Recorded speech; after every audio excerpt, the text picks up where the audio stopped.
എന്താണ് ഉച്ചയായിട്ട് ഫുഡൊക്കെ കഴിക്കാനായപ്പോഴേക്കും എല്ലാരും ഉറങ്ങിയോ?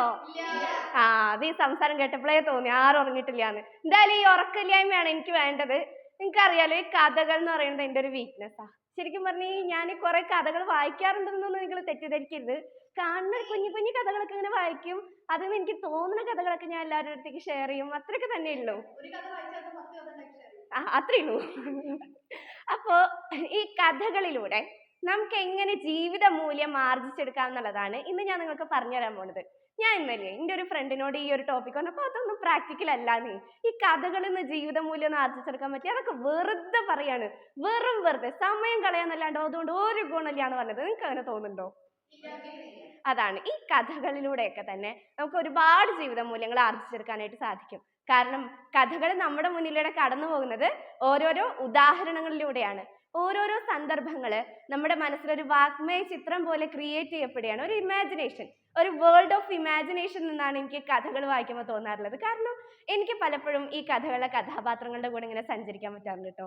ഞാൻ ഇങ്ങനെ കഥ പറയുമ്പോഴേ നിങ്ങൾക്ക് സഞ്ചരിക്കാൻ പറ്റണമെന്ന് നിങ്ങൾ ശരിക്കും പറയുന്നു കേട്ടോ. അപ്പൊ നമുക്ക് ഒരു കുരങ്ങന്റെ കഥ പറഞ്ഞിട്ട് തുടങ്ങാം. യെസ്, കുരങ്ങൻ, അത് നീ. അപ്പോ അതായത് ഒരു കുരങ്ങന് ഹനുമാനാവണമെന്ന് ഭയങ്കര ആഗ്രഹം. കാരണം ഈ ഹനുമാൻ എന്ന് പറഞ്ഞാൽ ഭയങ്കര ഒരു വലിയ ആളാണല്ലോ. അപ്പൊ ഹനുമാനാവണമെന്ന് ആഗ്രഹിച്ച് ഈ കുരങ്ങൻ എന്ത് ചെയ്യാണ്? ഉപവാസം എടുക്കാൻ വേണ്ടിയിട്ട് ശ്രമിക്കുകയാണ്. അപ്പൊ കുരങ്ങൻ എന്ത് ചെയ്തു? എന്തായാലും ഉപവാസം എടുക്കാൻ പോവല്ലേ, ഈ ഉപവാസമൊക്കെ കഴിഞ്ഞ് ഞാൻ ഭയങ്കര ക്ഷീണമായിരിക്കും. അപ്പൊ എനിക്ക് പോയിട്ട് പഴങ്ങൾ എടുക്കാനൊന്നും നേരം ഉണ്ടാവില്ല. അപ്പൊ ഞാൻ എന്ത് ചെയ്യാ? നേരത്തെ പോയിട്ട് പഴങ്ങൾ എടുത്തിട്ട് വരാം. അപ്പൊ പിന്നെ ഉപവാസം കഴിഞ്ഞ അപ്പൊ തന്നെ തിന്നുകയും ചെയ്യാലോ. എങ്ങനെയുണ്ട് ഐഡിയ? അങ്ങനെ ഈ കുരങ്ങൻ ഇങ്ങനെ ചാടി പോയി കുറേ പഴങ്ങൾ ഇങ്ങനെ പറിച്ചുകൊണ്ട് വന്നു. അപ്പൊ ഈ പഴങ്ങളൊക്കെ ഇങ്ങനെ മരത്തിന്റെ മേലെ വെച്ചിട്ട് കുരങ്ങൻ ഇങ്ങനെ ചിന്തിക്കാൻ, മേലിരുന്ന് എനിക്ക് പഴം എടുത്ത് തിന്നാൻ തോന്നും, ഏറ്റവും താഴത്തെ കൊമ്പിൽ ഞാൻ ഇരുന്നിട്ട് ഉപവാസം അനുഷ്ഠിക്കാം. അങ്ങനെ കുരങ്ങൻ ഇങ്ങനെ താഴത്തെ കൊമ്പിലിരുന്ന് ഇങ്ങനെ ഉപവസിക്കാണ് കേട്ടോ. കുറച്ചു നേരം കഴിഞ്ഞപ്പോൾ കുരങ്ങനെ തോന്നാണ്, അതെ, ഈ ഞാൻ ഉപവാസം കഴിഞ്ഞ് ക്ഷീണിക്കുമ്പോഴേ എനിക്ക് പഴങ്ങൾ മോളിൽ നിന്ന് എടുക്കാൻ പറ്റിയില്ലെങ്കിലോ, ഇത് താഴത്തെ കൊമ്പിൽ വെച്ചിട്ട് എന്ത് ചെയ്യാ? ഉപവസിക്കുക. അതാവില്ലേ കുറച്ചുകൂടി നല്ലത്? അപ്പൊ ഈ കുരങ്ങൻ എന്ത് ചെയ്തു? മേലേക്ക് കയറി പോയി ഉള്ള പഴം മുഴുവനും താഴേക്ക് കൊണ്ടുവന്ന് താഴത്തെ കൊമ്പിൽ വെച്ച് ഇങ്ങനെ ഉപവസിക്കാണ് കേട്ടോ. കുറച്ച് കഴിഞ്ഞപ്പോ കുരങ്ങൻ പിന്നെ ചിന്തിക്കുക, അല്ല, ഈ പഴങ്ങൾ എനിക്കിനി വായിലേക്ക് എടുത്തിടാൻ പറ്റിയില്ലെങ്കിലോ, ഞാൻ ഒരു കാര്യം ചെയ്യും, പഴം വായിലിട്ട് ഉപവസിക്കാം. എങ്ങനെയുണ്ട്? അതാണ്. അപ്പൊ ഈ കുരങ്ങന്റെ ബുദ്ധി നമ്മൾ സമ്മതിക്കണല്ലേ. ആര് പറഞ്ഞു കുരങ്ങന് ബുദ്ധി ഇല്ലാന്ന്? എന്റെ അഭിപ്രായത്തിൽ ഏറ്റവും ബുദ്ധിയുള്ള ജീവിയാണ് കുരങ്ങൻ. അല്ല പിന്നെ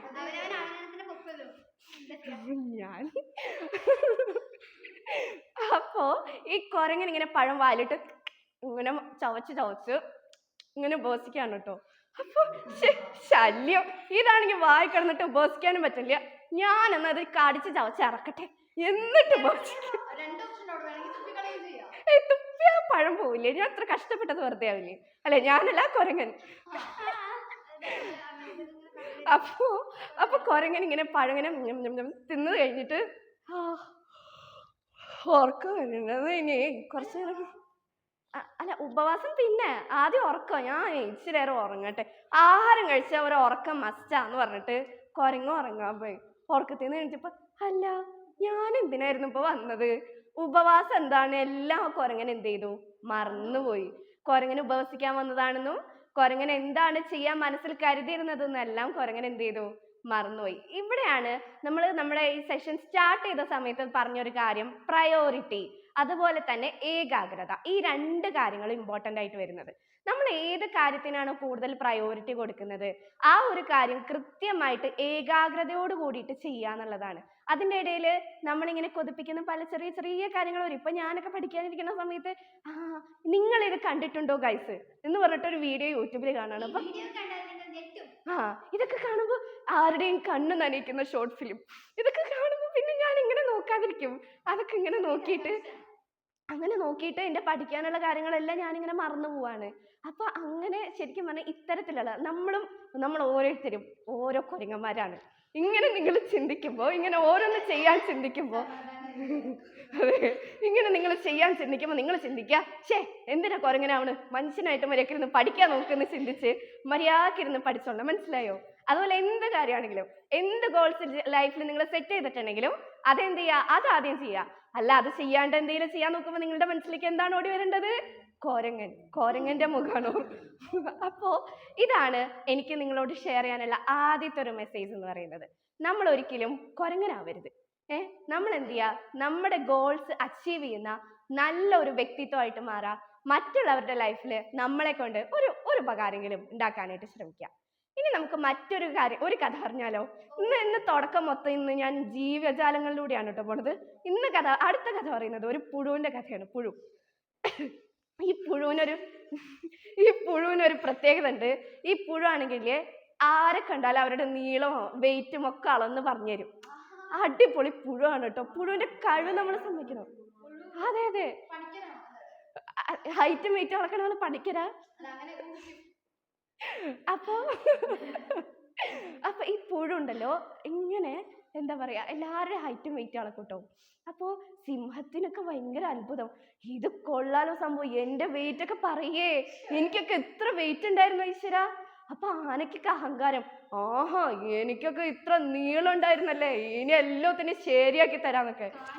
അതെ, അങ്ങനെ ഇരിക്കുമ്പോ ഒരു കുയില് ആ വഴി ഇങ്ങോട്ട് വന്നിട്ട് ആ പുഴുവിന്റെ അടുത്ത് വന്നിട്ട് പറയാം, ഞാനൊരു സംഗതി ചെയ്യാം, അതിന്റെ ഹൈറ്റും വെയിറ്റും ഒക്കെ എത്രയാണെന്ന് നീ ഒന്ന് പറഞ്ഞേതാ, അങ്ങനെയാണെങ്കിൽ ഞാൻ നിന്നെ അംഗീകരിക്കാന്ന് പറയാണ്.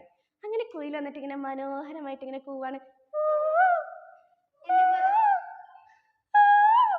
ആഹാ എന്ത് രസാലേ കേൾക്കാനായിട്ട്, എന്ത് മധുരമായിട്ടാണ്. നിങ്ങളൊന്ന് ആലോചിച്ചൊക്കെ, ഈ കുയിലൊക്കെ കൂവണ സമയത്ത് നമുക്ക് ഓട്ടോമാറ്റിക് ആയിട്ട് അതിന്റെ കൂടെ കൂവാൻ തോന്നില്ലേ? കണ്ട നിങ്ങൾക്ക് തോന്നില്ലേ? അതാണ്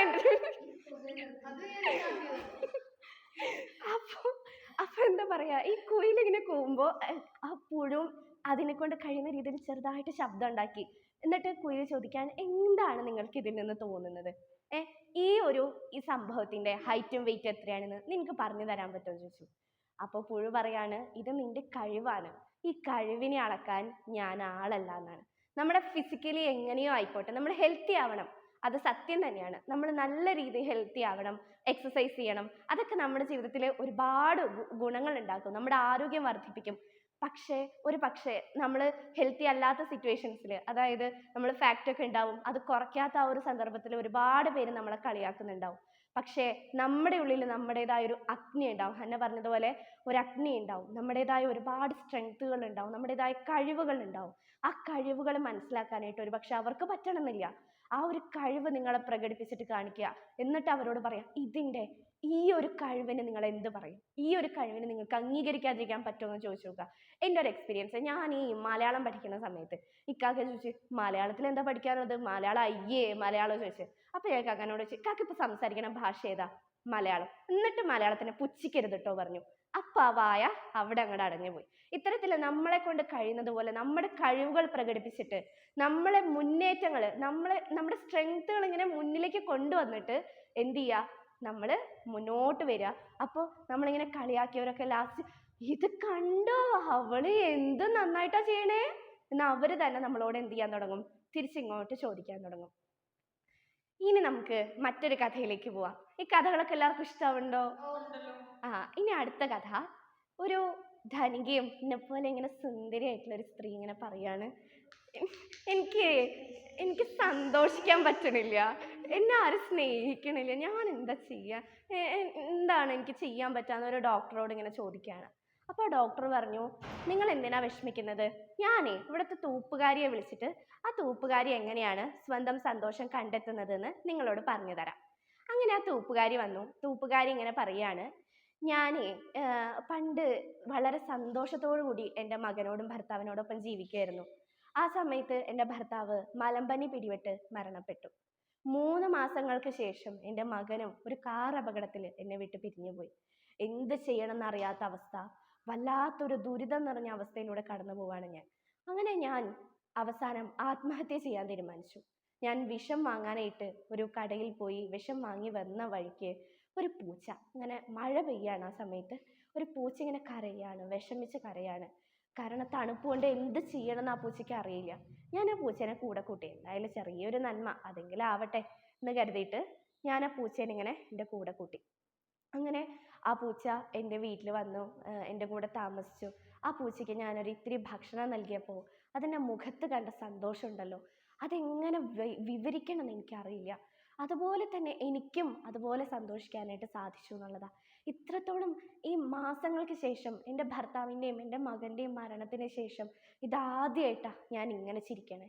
അങ്ങനെ പറഞ്ഞപ്പോൾ ഇത് ഈ ഒരു അവസ്ഥ എന്നിൽ വന്ന സമയത്ത് ഞാനിങ്ങനെ ചിന്തിച്ചു, ഒരു പൂച്ചേനെ ഇത്രത്തോളം എനിക്ക് സ്വാധീനിക്കാൻ കഴിഞ്ഞിട്ടുണ്ടെങ്കിൽ, അതിൻ്റെ സന്തോഷം കണ്ടപ്പോൾ എനിക്കിങ്ങനെ ചിരിക്കാൻ കഴിഞ്ഞിട്ടുണ്ടെങ്കിൽ, ഒരു മനുഷ്യനെ സഹായിച്ചാൽ മറ്റുള്ളവരുടെ ജീവിതത്തിൽ എന്തെങ്കിലും ഒരു വെളിച്ചമായിട്ട് മാറിയാൽ എനിക്ക് എന്തോരം സന്തോഷിക്കാൻ പറ്റും.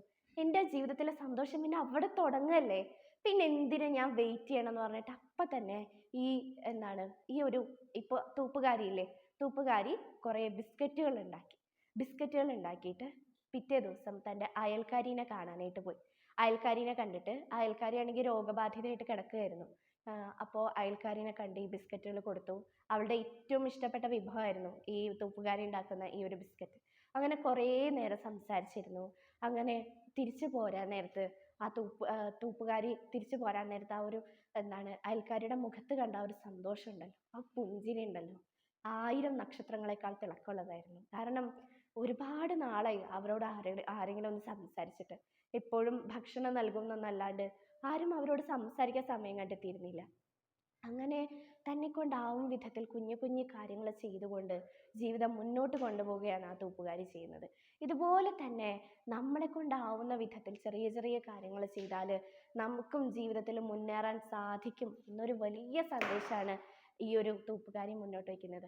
നിങ്ങളിപ്പോൾ ചിന്തിക്കുന്നുണ്ടാവും ഇത് വെറും സാങ്കല്പിക കഥാപാത്രമാണെന്ന്. അല്ല, 2021 നിരവധി അവാർഡുകൾ ലഭിച്ച, പത്മശ്രീ അടക്കമുള്ള പുരസ്കാരങ്ങൾ ലഭിച്ച സിന്ധുതായ് സപ്കൽ എന്ന ഒരു വ്യക്തിയാണ്, ഒരു സാമൂഹ്യ പ്രവർത്തകയാണ് ഈ ഒരു എന്താണ് ഈ ഒരു വലിയ കാര്യം ചെയ്തിട്ടുള്ളത്. വലിയ കാര്യമാണ്. ചിലപ്പോൾ നമ്മളെ കൊണ്ടാവുന്നത് പോലുള്ള കുഞ്ഞു കുഞ്ഞു കാര്യങ്ങൾ ചെയ്യുന്നതിലൂടെ സമൂഹത്തിൽ നമുക്ക് വലിയ വലിയ മാറ്റങ്ങൾ വരുത്താൻ സാധിക്കുന്നുണ്ടെങ്കിൽ അത് തന്നെയല്ലേ വലിയ കാര്യം എന്ന് പറയുന്നത്. ഒരു മെഴുകുതിരി വെളിച്ചത്തിൽ ഒരുപാട് പേരിരുന്ന് ഭക്ഷണം കഴിക്കുന്നുണ്ടെങ്കിൽ ആ മെഴുകുതിരിയോളം പുണ്യമായിട്ടുള്ളത് വേറെ എന്താണുള്ളത് അല്ലേ? ഒരു കറണ്ട് പോയ സമയത്ത് ഒരിത്തിരി വെളിച്ചത്തിന് ഒരു നുറുങ്ങു മിന്നാമിനുങ്ങ് നമ്മളെ വഴി കാണിക്കുകയാണെങ്കിൽ ആ മിന്നാമിനുങ്ങ് നമുക്ക് ആ സമയത്ത് ദൈവതുല്യല്ലേ? അതുപോലെയാണ് ഓരോരോ ചെറിയ കാര്യങ്ങൾ മതി, നമ്മൾ ചെയ്താൽ മതി. അത് നമ്മുടെ ലൈഫിൽ അല്ലെങ്കിൽ നമ്മൾ ചെയ്യുന്നതിലൂടെ മറ്റുള്ളവരുടെ ലൈഫിൽ വളരെ വലിയ ഇമ്പാക്റ്റ് ഉണ്ടാക്കാനായിട്ട് സാധിക്കുന്നുള്ളതാണ്. ഇത്തരത്തിലാവാനായിട്ട് ഓരോരുത്തർക്കും സാധിക്കട്ടെ എന്ന് ഞാനിങ്ങനെ ആശംസിക്കുകയാണ്. ഞാൻ ഉൾപ്പെടെയുള്ള ഓരോരുത്തരും ചെയ്യേണ്ട കാര്യങ്ങളാണ് ഈ ഒരു കാര്യം എന്ന് പറയുന്നത്. നമുക്ക് സാധിക്കുന്ന, ഒരുപക്ഷെ സാമ്പത്തികമായിട്ട് വലിയ വലിയ കാര്യങ്ങളൊന്നും നമുക്ക് ചെയ്യാൻ പറ്റണം എന്നില്ല, എന്നാലും നമ്മളെ കൊണ്ട് കഴിയുന്നത് പോലെ കുഞ്ഞു കുഞ്ഞു കാര്യങ്ങളുണ്ട്. അതിലൂടെ മറ്റുള്ളവരെ നമുക്ക് നമ്മളിലേക്ക് ചേർത്ത് നിർത്താൻ സാധിക്കും. ഇനി ഒരു കഥ പറയാം. ഈ അധ്യാപക വിദ്യാർത്ഥി ബന്ധം എന്ന് പറയുമ്പോൾ എൻ്റെ മനസ്സിലേക്ക് ഓടി വരുന്ന ഒരു കഥയാണ് കേട്ടോ. രാധിക ടീച്ചർ ഇങ്ങനെ ക്ലാസ്സിലേക്ക് വരുന്ന സമയത്ത് ക്ലാസ്സിൽ ഭയങ്കര ബഹളം. എന്താണെന്നറിയണില്ല, ഒരു കുട്ടിയുടെ വാച്ച് കാണാതായി. എല്ലാവരും കേട്ടിട്ടുണ്ടാവും ഒരു പക്ഷേ ഈ ഒരു കഥ. വാച്ച് കാണാതായി, എവിടെ പോയി വാച്ച് എന്ന് ആർക്കും ഒരു ഐഡിയ ഇല്ല. അങ്ങനെ ഇരിക്കുന്ന സമയത്ത് രാധിക ടീച്ചർ പറഞ്ഞു, നിങ്ങൾ ഈ ക്ലാസ്സിൽ ആരെങ്കിലും എടുത്തിട്ടുണ്ടെങ്കിൽ ഇപ്പം കൊണ്ടുവന്ന് വെക്കാൻ ധൈര്യമില്ലെങ്കിൽ പോട്ടെ, നിങ്ങളൊരു കാര്യം ചെയ്യൂ, എല്ലാവരും കണ്ണടയ്ക്കൂ. കണ്ണടച്ചതിന് ശേഷം നിങ്ങൾ ചെയ്തത് തെറ്റാണെന്ന് നിങ്ങൾക്ക് ബോധ്യമുണ്ടെങ്കിൽ നിങ്ങൾ ആ വാച്ച് എടുത്ത് കയ്യിൽ പിടിക്കൂ എന്ന് പറയാണ്. എല്ലാവരും കണ്ണടച്ച് നിൽക്കുകയാണ്. ഒരു കുട്ടി ആ വാച്ച് എടുത്ത് കയ്യിൽ പിടിച്ച് ഇങ്ങനെ നീട്ടി പിടിച്ച് നിന്നു. അധ്യാപിക എന്ത് ചെയ്യാണ്, ആ കയ്യിൽ നിന്ന് വാച്ച് ഇങ്ങനെ വാങ്ങിയിട്ട് പോവാണ്. എന്നിട്ട് മേശപ്പുറത്ത് വെച്ചു. അധ്യാപിക പഴയ സ്ഥലത്ത് തന്നെ വന്ന് നിന്നു. മുഴുവൻ കുട്ടികളുടെയും അടുത്തേക്ക് അധ്യാപിക പോകുന്നുണ്ട് കേട്ടോ, അല്ലെങ്കിൽ എല്ലാവർക്കും മനസ്സിലാവില്ലേ. മുഴുവൻ കുട്ടികളുടെയും കയ്യിലേക്ക് ഇങ്ങനെ തൊട്ട് പോകുന്നുണ്ട്. എന്നിട്ട് അവസാനം അധ്യാപിക തിരിച്ചു വന്നിട്ട് എല്ലാവരോടും കണ്ണ് തുറന്നോളൂ എന്ന് പറയാണ്. എന്നിട്ട് വാച്ച് ആരുടെയാണോ കാണാതെയത് ആ കുട്ടിക്ക് ആ വാച്ച് എന്ത് ചെയ്യാണ്, തിരിച്ചു കൊടുക്കുകയാണ്. എന്നിട്ട് വർഷങ്ങൾ കഴിഞ്ഞു. പിന്നീട് അതിനെപ്പറ്റി ആരും ഒന്നും തന്നെ ചർച്ച ചെയ്തില്ല. വർഷങ്ങൾ കഴിഞ്ഞു. ആ കുട്ടി, ആ വാച്ച് മോഷ്ടിച്ച കുട്ടി ഒരു നല്ല അധ്യാപകനായിട്ട് ഈ ടീച്ചറുടെ മുന്നിലേക്ക് വരികയാണ്. എന്നിട്ട് ചോദിച്ചു, ടീച്ചർക്ക് എന്നെ ഓർമ്മയുണ്ടോ? അപ്പോൾ പറഞ്ഞു, കുട്ടി, ഞാൻ കുറേ കുട്ടികളെ പഠിപ്പിച്ചിട്ടുണ്ടല്ലോ, ആ കൂട്ടത്തിൽ നിന്നെ എനിക്ക് ഓർത്തെടുക്കാൻ പറ്റുന്നില്ല. അപ്പോൾ പറയാണ്, ടീച്ചർ എന്നെ പഠിപ്പിച്ചിട്ടുണ്ട് എന്നല്ലാതെ എൻ്റെ ജീവിതത്തിൽ വളരെ വലിയൊരു മാറ്റം ഉണ്ടാക്കിയിട്ടുള്ള ഒരാളാണ്. എന്താണെന്ന് വെച്ചാൽ ഞാനായിരുന്നു ആ വാച്ച് മോഷ്ടിച്ച കുട്ടി. ടീച്ചർക്ക് എന്നെ കണ്ടിട്ട് മനസ്സിലായില്ലേ എന്ന് ചോദിക്കുകയാണ്. അപ്പോൾ ആ ടീച്ചർ പറയാണ്, അയ്യോ അത് നീയായിരുന്നോ? ഞാനും ആ സമയത്ത് കണ്ണടച്ചിട്ടുണ്ടായിരുന്നു കുട്ടിയെ, അതുകൊണ്ട് ഞാൻ കണ്ടില്ല അത് ആരാ മോഷ്ടിച്ചതെന്ന്. ശരിക്കും പറഞ്ഞാൽ ആ ഒരു അധ്യാപികയെ പോലെ ആവാനായിട്ട് നമ്മളിൽ പലർക്കും സാധിക്കണം. ശരിക്കും ഇതുപോലെ കുട്ടികളുടെ മനസ്സിലൊരു മാറ്റം, അല്ലെങ്കിൽ ഞാൻ എൻ്റെ ഒരു അധ്യാപകൻ പറഞ്ഞൊരു വാചകമാണ്, ഒരു കുട്ടിയെ കള്ളനാക്കുന്നതും അതുപോലെ തന്നെ പോലീസാക്കുന്നതും അധ്യാപകർ തന്നെയാണ്. അത്രത്തോളം നമുക്കൊരു പക്ഷെ മാറ്റം വരുത്താനായിട്ട് സാധിക്കുമെന്നറിയില്ല, എങ്കിലും കുട്ടികളുടെ ജീവിതത്തിൽ, കുട്ടികളുടെ മനസ്സ് കീഴടക്കാൻ ചെറിയ രീതിയിലെങ്കിലും അവരുടെ സ്നേഹത്തിന് പാത്രമാവാനായിട്ട് നമുക്ക് ഓരോരുത്തർക്കും സാധിക്കണം, ഓരോ അധ്യാപകർക്കും സാധിക്കണം എന്നുള്ളതാണ്. ഈ പറഞ്ഞതുപോലെ നമ്മുടെ ജീവിതത്തിൽ നമുക്കറിയാം ഒരുപാട് സങ്കടങ്ങൾ ഉണ്ടാവാം, ദുഃഖങ്ങൾ ഉണ്ടാവാം, വിഷമങ്ങൾ ഉണ്ടാവാം, എല്ലാം ഉണ്ടാവാം. എങ്കിൽ പോലും നമ്മുടെ ജോലിയിലേക്ക് എത്തുമ്പോൾ, നമ്മൾ ഇമ്പോർട്ടൻ്റ് ആയിട്ടുള്ള ഒരു കാര്യം ചെയ്യുന്ന സമയത്ത് നമ്മുടെ സങ്കടങ്ങളും ദുഃഖങ്ങളും എല്ലാം മാറ്റി വയ്ക്കുക.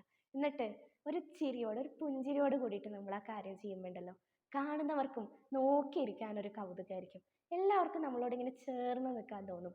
അത്തരത്തിൽ നമുക്ക് മറ്റുള്ളവരോട് ചേർന്ന് നിൽക്കാൻ സാധിക്കട്ടെ. നല്ല നല്ല വാക്കുകളിലൂടെ, ഒരു കരുതലിലൂടെ, ഒരു ചേർത്ത് പിടിക്കലിലൂടെ നമുക്ക് മറ്റുള്ളവരോട് ഇഴചേർന്ന് നിൽക്കാം.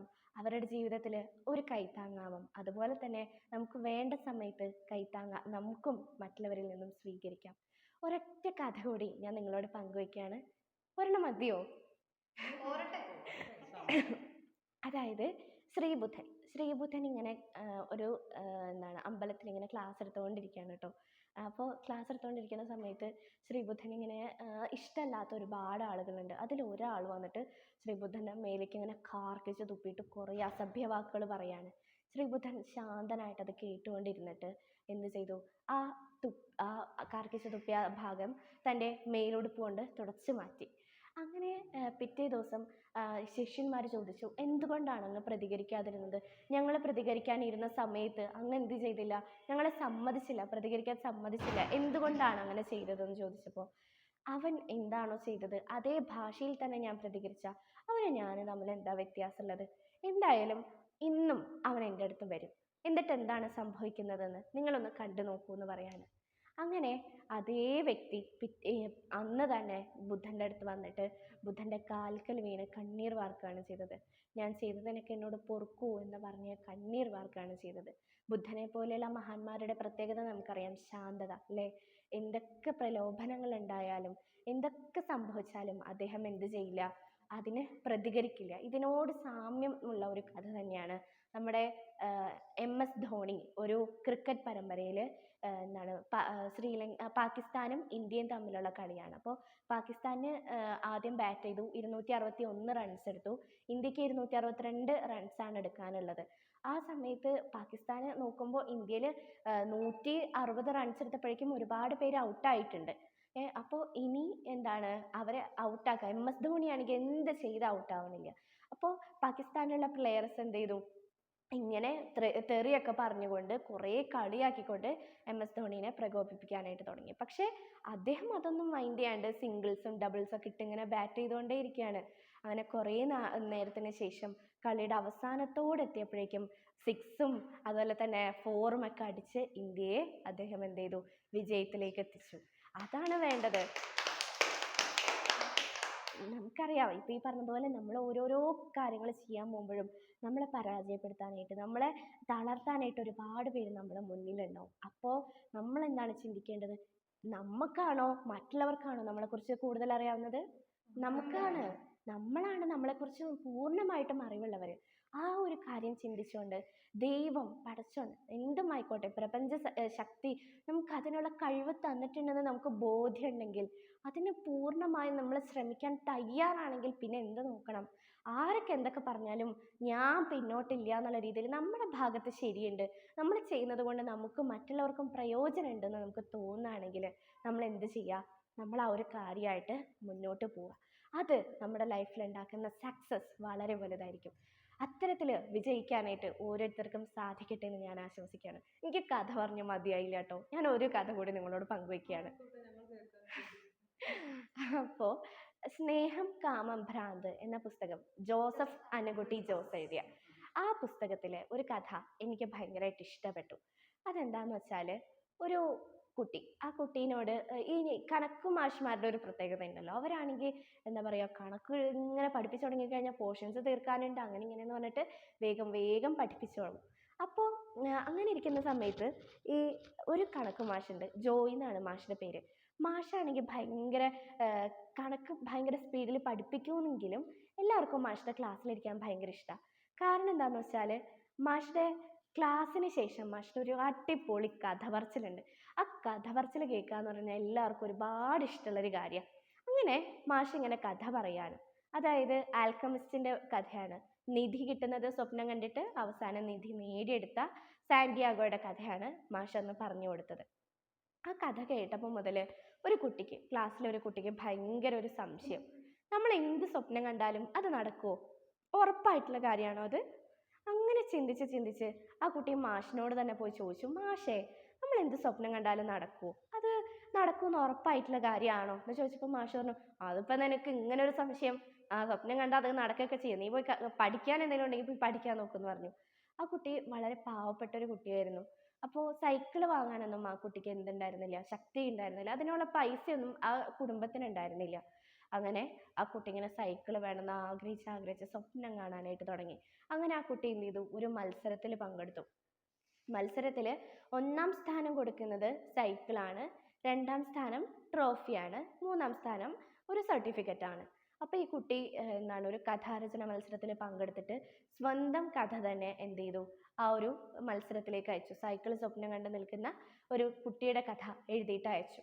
പക്ഷേ അവനതിൽ 2-ാം സ്ഥാനമാണ് ലഭിച്ചത്, ട്രോഫിയാണ് കിട്ടിയത്. അവന് ഭയങ്കര സങ്കടമായി. ആ ഒരു മത്സരത്തിൽ നിന്നും അവന് സൈക്കിൾ കിട്ടില്ല, എന്ത് ചെയ്യുമെന്ന് ആലോചിച്ച് ഭയങ്കര സങ്കടപ്പെട്ടിരുന്നു. അപ്പോൾ ഒരു കൂട്ടുകാരൻ വന്നിട്ട് പറഞ്ഞു, എടാ അതെ, ഒരു ചേട്ടൻ്റെ വീട്ടിൽ പുതിയൊരു സൈക്കിൾ വാങ്ങി, പഴയ ഒരു സൈക്കിൾ അവിടെ വിൽക്കാനായിട്ട് വെച്ചിട്ടുണ്ട്, ആ ഒരു സൈക്കിൾ കിട്ടുമെന്ന് നമുക്ക് നോക്കാമെന്ന് പറഞ്ഞു. അപ്പോൾ സൈക്കിൾ ഉടമയുടെ വീട്ടിൽ ചെന്നിട്ട് ചോദിച്ചു, നിങ്ങൾ ഈ സൈക്കിൾ വിൽക്കാൻ വെച്ചിരിക്കുകയാണോ, അങ്ങനെയാണെങ്കിൽ എനിക്ക് തരുമോ എന്ന് ചോദിച്ചു. അപ്പോൾ പറഞ്ഞു, ഇത് ഞാൻ തരില്ല, ഞാൻ കൊടുക്കാൻ വെച്ചിട്ടുള്ളതല്ല എന്ന് പറഞ്ഞു. അപ്പോൾ പറഞ്ഞു, അതെന്താ ചേട്ടാ കൊടുക്കാത്തത് എന്ന് ചോദിച്ചു. അപ്പോൾ പറഞ്ഞു, അത് ഞാൻ കൊടുക്കില്ല എന്ന് പറഞ്ഞു. ഒരു ഉപകാരമില്ലാതെ സൈക്കിൾ നശിപ്പിച്ചളേനേലും ഭേദം എനിക്ക് തരണതല്ലേ ചേട്ടാ എന്ന് ചോദിച്ചു. അപ്പോൾ സുഹൃത്ത് പറഞ്ഞു, നീ വലിയ ഭാരിച്ച കാര്യങ്ങളൊന്നും അന്വേഷിക്കേണ്ട, അയാൾ കൊടുക്കണില്ലെങ്കിൽ വേണ്ട എന്ന് പറഞ്ഞിട്ട് തിരിച്ചു കൊണ്ടുവരികയാണ് ചെയ്യുന്നത്. അപ്പോൾ അത് എൻ്റെ ഒരു സുഹൃത്ത് തന്നത്, ആ സുഹൃത്ത് ഇപ്പോൾ മരിച്ചുപോയി, അയാൾ കള്ളം പറയാണ്, മരിച്ചുപോയി, അതുകൊണ്ട് എനിക്കിത് തരാൻ പറ്റില്ല എന്ന് പറഞ്ഞു. അപ്പോൾ ഈ ഒരു കുട്ടി പറഞ്ഞു, മരിച്ചവരുടെ പേരിൽ ഈ സൈക്കിൾ ഇങ്ങനെ സൂക്ഷിച്ചു വെച്ചാൽ ആ സൈക്കിൾ നശിപ്പിച്ചാളേനേലും നല്ലത് ആ സൈക്കിൾ മറ്റുള്ളവർക്ക് ഉപയോഗിക്കാൻ വേണ്ടി നൽകുന്നതല്ലേ എന്ന് ചോദിക്കുകയാണ്. അപ്പോൾ ആ ഒരു ചിന്ത ഈ ഒരു സൈക്കിൾ ഉടമയുടെ മനസ്സിൽ ഇങ്ങനെ നിന്നു. അപ്പോൾ സത്യത്തിൽ എന്താ സംഭവം എന്ന് വെച്ചാൽ, ആ സൈക്കിൾ ഉടമയുടെ കാമുകി ആദ്യമായിട്ട് നൽകിയൊരു സമ്മാനമായിരുന്നു. ആ കാമുകി എന്നിട്ട് അയാൾ ഉപേക്ഷിച്ച് പോയി. ആദ്യമായിട്ട് നൽകിയൊരു സമ്മാനമായിരുന്നു. അതിൽ എഴുതിയിട്ടുണ്ടായിരുന്നു ലവ് ഫോർ എവർ എന്ന്. അപ്പോൾ ആ ഒരു കാമുകിയുടെ ഓർമ്മയ്ക്കായിട്ട് സൂക്ഷിച്ചു വെച്ച സൈക്കിളായിരുന്നു ഇത്. അപ്പോൾ ഒരു പുതിയ തിരിച്ചറിവ് തനിക്ക് സമ്മാനിച്ച ആ പയ്യൻ, ആ ഒരു കുട്ടിക്ക് ഈ പഴയ സൈക്കിൾ കൊടുക്കുന്നതിൽ നല്ലത് തൻ്റെ പുതിയ സൈക്കിൾ നൽകുന്നതല്ലേ എന്ന് കരുതിയിട്ട് ആ പുതിയ സൈക്കിളിൽ താങ്ക് യു ഫോർ എവർ എന്ന് എഴുതിയിട്ട് അദ്ദേഹം എന്ത് ചെയ്യാണ്, ഈ ഒരു കുട്ടിക്ക് സമ്മാനിക്കുകയാണ്. ആ ഒരു സമയത്തുണ്ടാകുന്ന ആ ഒരു പുഞ്ചിരി ഉണ്ടല്ലോ, ആ ഒരു സന്തോഷം ഉണ്ടല്ലോ. കാരണം നമ്മളൊരു സ്വപ്നം ആത്മാർത്ഥമായിട്ട് ലഭിക്കണമെന്ന് ആഗ്രഹിച്ചിട്ടുണ്ടെങ്കിൽ, അതിന് വേണ്ടിയിട്ട് കഠിനമായിട്ട് നമ്മൾ പ്രയത്നിക്കുന്നുണ്ടെങ്കിൽ, നമ്മൾ സ്വപ്നം കണ്ടതിനേക്കാൾ കൂടുതൽ നമുക്ക് ലഭിക്കും എന്നാണ് നമുക്ക് മനസ്സിലാക്കാനുള്ളത്. നമ്മൾ എത്ര സ്വപ്നം കണ്ടോ അതിൽ കൂടുതൽ ലഭിക്കണമെങ്കിൽ നമ്മൾ എന്ത് ചെയ്യണം, അതിന് വേണ്ടിയിട്ട് പ്രയത്നിക്കണം, സ്മാർട്ട് വർക്ക് ചെയ്യണം. നമ്മുടെ കലാം സാറ് പറഞ്ഞിട്ടുള്ളത് എന്താണ്, ഉണർന്നിരുന്ന് സ്വപ്നം കാണുക, അതിനു വേണ്ടി പ്രയത്നിക്കുക. അത്തരത്തിൽ പ്രയത്നിച്ചാൽ നമ്മുടെ സ്വപ്നങ്ങൾ നേടിയെടുക്കാനായിട്ട് നമുക്ക് സാധിക്കും എന്നുള്ളതാണ്. ഇനിയും ഒരു കഥ കൂടി. നമ്മുടെ എന്താണെന്നറിയില്ല, കഥ പറഞ്ഞു തുടങ്ങിയിട്ട് നിർത്താൻ തോന്നുന്നില്ല. നമ്മുടെ ഒരു അധ്യാപകൻ ഈ ബഹിരാകാശ യാത്ര നടത്താനായിട്ട് വർഷത്തിലൊരിക്കൽ ഒരു അധ്യാപകന് അല്ലെങ്കിൽ അധ്യാപികയ്ക്ക് അവസരം ലഭിക്കുമായിരുന്നു. അങ്ങനെ ഫ്രാങ്ക് എന്ന് പറയുന്ന അധ്യാപകന് ഭയങ്കര ആഗ്രഹത്തോടു കൂടിയിട്ട് അതിനെപ്പറ്റി എല്ലാം പ്രിപ്പയർ ചെയ്ത് പഠിച്ച് എല്ലാം വളരെ നല്ല രീതിയിൽ പ്രിപ്പയർ ചെയ്തിട്ടായിരുന്നു ആ ഒരു മത്സരത്തിൽ പങ്കെടുത്തിട്ടുണ്ടായിരുന്നത്. അങ്ങനെ പങ്കെടുത്ത സമയത്ത് ആ അധ്യാപകന് എന്ത് ചെയ്തില്ല, ഈ ഒരു അവസരം ലഭിച്ചില്ല. അപ്പം അധ്യാപകൻ 5ാമതായി മാറി. 1ാമതെത്തിയത് വേറൊരു അധ്യാപികയായിരുന്നു, ഒരു സാമൂഹ്യശാസ്ത്ര അധ്യാപികയായിരുന്നു 1ാമതായിട്ട് എത്തിയിട്ടുണ്ടായിരുന്നത്. അപ്പോൾ ഇങ്ങനെ പറയാണ്, എന്താണ് എൻ്റെ ജീവിതം കൊണ്ട് അർത്ഥമുള്ളത്, ഞാൻ വെറുതെ ആയിപ്പോയില്ലേ, ഞാൻ കഷ്ടപ്പെട്ടതൊക്കെ വെറുതെയായി, ഇനി എന്താണ് ഞാൻ ജീവിക്കുന്നതിൽ അർത്ഥം, എൻ്റെ ആയുസ്സിൽ ഒരിക്കലും ലഭിക്കുന്ന ഈ ഒരു അവസരം പോയില്ലേ എന്ന് പറയാണ്. ആ സമയത്ത് മറ്റൊരു അധ്യാപകൻ വന്ന് പറയാണ്, അതെ, ഇങ്ങനെ സംഭവിച്ചതിന് പിന്നിൽ ഒരു കാരണം ഉണ്ടെന്ന് ചിന്തിച്ചു നോക്കൂ. എന്തെങ്കിലും ഒരു കാരണമല്ലേ അതിങ്ങനെ സംഭവിക്കില്ലേ? കാരണം സാർ അത്രയും നന്നായിട്ട് പ്രിപ്പയർ ചെയ്തതല്ലേ, എന്തെങ്കിലും ഒരു കാരണം ഉണ്ടാവും എന്ന് ചിന്തിക്കാൻ പറഞ്ഞു. ആ സമയത്ത് അയാൾ അത് അത്ര മുഖവിലേക്ക് എടുത്തില്ല. അങ്ങനെ നിരാശയോട് കൂടിയിട്ട് ഫ്ലൈറ്റ് പറന്നുയരണ ആ ഒരു രംഗം കാണാനായിട്ട് അദ്ദേഹവും ആ ഒരു അധ്യാപകൻ കൂടി എത്തി. അങ്ങനെ ആ ഒരു വിമാനം പറന്നുയർന്നു. നിമിഷങ്ങൾക്കകം അത് ചിന്നിച്ചിതറി കടലിലേക്ക് തെറിച്ചു വീണു. അതിലുണ്ടായിരുന്നവരെല്ലാവരും മരണപ്പെടുകയാണ് ഉണ്ടായത്. ഈ സമയത്താണ് അധ്യാപകനെ താൻ അന്ന് അങ്ങനെ സംഭവിച്ചതിനുള്ള ഒരു കാരണം ഉണ്ടായിരിക്കുന്ന അന്ന് തന്നോട് അധ്യാപകൻ പറഞ്ഞത് ഓർമ്മ വന്നത്. ഇനിയും ഒരുപാട് കാലം ഈ ഒരു ഭൂമിയിൽ ജീവിച്ചുകൊണ്ട് തനിക്കും ഒരുപാട് കാര്യങ്ങൾ മറ്റുള്ളവർക്ക് വേണ്ടി ചെയ്യാനുണ്ടാവും, അതുകൊണ്ടായിരിക്കും അന്ന് ആ ഒരു അവസരം തനിക്ക് കിട്ടാതിരുന്നത് എന്ന് ആ ഒരു നടുക്കത്തോട് കൂടിയിട്ട്, ഒരു ഷോക്കോട് കൂടിയിട്ട് അദ്ദേഹം തിരിച്ചറിയാണ്. പിന്നീട് അദ്ദേഹം ഒരുപാട് കാലം മറ്റുള്ളവർക്ക് വേണ്ടിയിട്ട് നന്മകൾ ചെയ്ത് തൻ്റെ കുട്ടികളുടെ പ്രിയ അധ്യാപകനായിട്ട് ജീവിക്കുകയാണ്. ഓരോരുത്തരും നമ്മുടെ ജീവിതത്തിൽ എന്ത് സംഭവിച്ചാലും അതിന് പിന്നിൽ ഒരു കാരണം ഉണ്ടാവുമെന്ന് ചിന്തിക്കുക. ഇതിനോട് ചേർത്ത് വയ്ക്കുന്ന ഒരു കഥ കൂടി ഞാൻ പങ്കുവയ്ക്കുകയാണ്. ഒരിക്കൽ ഒരു ഒരു വ്യക്തി, ഒരു മനുഷ്യൻ ഇങ്ങനെ കപ്പൽ യാത്ര ചെയ്യുമ്പോൾ കപ്പൽ തകർന്ന് പെട്ടെന്ന് ഒരു ദ്വീപിൽ ഇങ്ങനെ ഒറ്റപ്പെട്ടു പോയി ആരുമില്ല, അവിടെ ആരുമില്ല. അപ്പോൾ കണ്ണിൽ കണ്ടത് ഭക്ഷിച്ച് ഒരു കൂടാരമൊക്കെ ഉണ്ടാക്കി അങ്ങനെ കൂടാരത്തിൽ ജീവിക്കുന്ന സമയത്ത് പെട്ടെന്ന് ഒരു ദിവസം ആ കൂടാരം അങ്ങോട്ട് കത്തിയില്ലാണ്ടായി. എന്ത് ചെയ്യണം എന്നറിയാത്ത അവസ്ഥ.